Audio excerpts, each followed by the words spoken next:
Once upon a time there lived a wealthy merchant and his daughter. He called her Beauty because she had wonderful thick dark hair and deep brown eyes. Everyone that saw her thought she was very pretty. The merchant had to travel a lot and would bring Beauty back presents from his trips.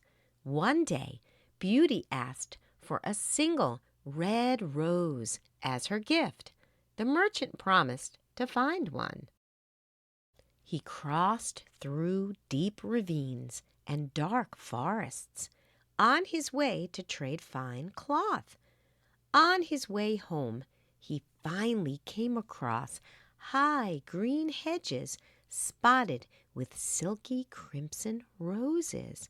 They surrounded a dark castle with pointed spires and stone gargoyles. "I'm sure they won't miss just one," he thought to himself as he gently plucked one rose from the hedge. As the stem broke off, a ferocious-looking creature sprung from the hedge.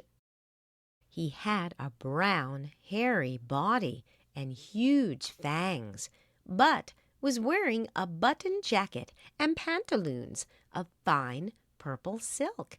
He snarled and bellowed right into the merchant's face. "You are stealing my roses.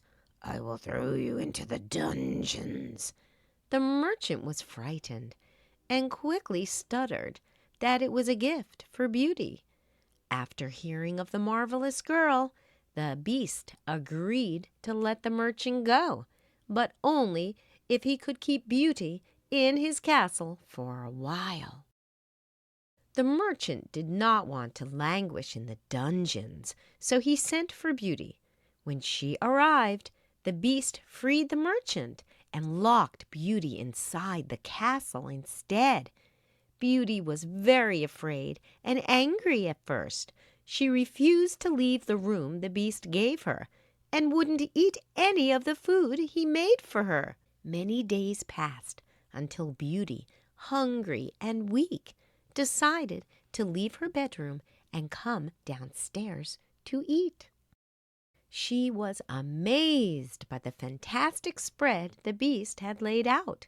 He was not very talkative, but smiled shyly when she sat down. Beauty could tell he was pleased to see her, and she was very surprised by his gentle manners. After a delicious meal, the pair chatted for a short while, and Beauty was impressed by his charming conversation. She decided to come down every night for dinner, and as the weeks passed, found more and more things she liked about the Beast. He treated Beauty with kindness and was never rude to her. He wanted her to have the finest bedroom, the prettiest clothes, and as much time as she liked to wander amongst his magnificent grounds. She took care of the roses and spent lots of time reading and sewing. As time went on, the Beast fell deeply in love with Beauty. One day he asked her to marry him, but Beauty refused. She missed her father and was still a little afraid of the Beast's monstrous body. Beauty became very lonely with only the Beast for company. He felt sorry for her, so he gave her a magic mirror through which she could see her father and her home. "Now you won't be lonely any more," he said. The mirror made things worse than ever, as Beauty could see her father's pale, unwell face. She begged the Beast, "Please let me go home. My father looks sick, and I must get back to him." "You may go to stay with your father for 7 days, but you must promise to return," the Beast growled. He didn't want her to leave, but didn't want her to be unhappy either, or he knew she would never love him back. Beauty finally journeyed back home, and on seeing her pretty face, her father began to recover. Beauty stayed with him all week. She was so happy being with her father that after 7 days she had forgotten all about the Beast. It wasn't until many days later, when she had a terrible nightmare, that she saw the Beast's face again. In her dream, he was very weak, howling in anguish and pain. Beauty woke up, feeling terrible that she had broken her promise. She hurried back through the woods to the castle. She found the Beast in the same state he had been in her dream, lying on the cold stone floor, almost wasted away. Beauty held his great head in her hands and wept. "Please don't die, Beast.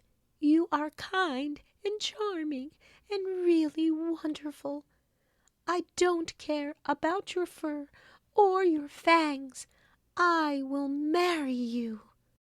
As soon as Beauty said these words, the Beast's fur started to thin and disappear, and his fangs to shrink. Right in front of her eyes, he turned into a handsome prince. He opened his eyes and said, "Beauty, you have saved me. I was under a curse all these years, only to be cured when someone truly fell in love with me."